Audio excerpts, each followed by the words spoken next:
नमस्कार मित्रांनो, माझं जवळजवळ 8 दिवसाचं सॉफ्ट स्किल सेशन झालं MIT कॉलेजला. आणि 8 दिवसामध्ये मला असं जाणवलं की इकडच्या मुलांमध्ये खूप पोटेन्शियल.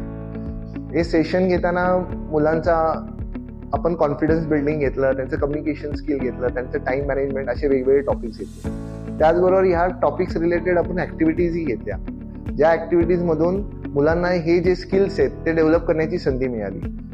रिव्ह्यूमध्ये मुलांनी खूप चांगले फीडबॅक दिले, जेणेकरून त्यांना त्यांची मतं मांडता आली आणि आपण त्यांना स्टेजवर बोलून ते फीडबॅक द्यायला लावले, जेणेकरून त्यांचं स्टेज डेअरिंग सुद्धा वाढलं.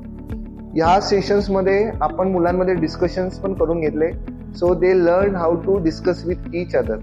त्यांचं सॉफ्ट स्किल पण डेव्हलप झालं, त्यांची पर्सनॅलिटी पण डेव्हलप झाली आणि दे अंडरस्टूड की आम्ही अमुक जो कोर्स करतोय, जसा इंजिनिअरिंग कोर्स करतोय, तो आम्ही का करावा.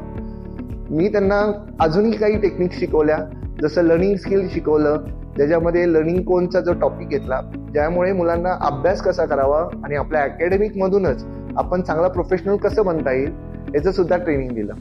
मुलांनी खूप चांगल्या प्रकारे ट्रेनिंग घेतलं, संख्याही चांगली होती, त्यांचा पॉझिटिव्ह ॲटिट्यूड सुद्धा होता, त्यांचं पार्टिसिपेशन खूप छान होतं आणि सर्वात महत्त्वाचं त्यांनी जो एंडला जे स्वतःमध्ये जे इम्प्लिमेंटेशन केलं, त्यामुळे एक ट्रेनर म्हणून मला खूप आनंद झाला. थँक्यू.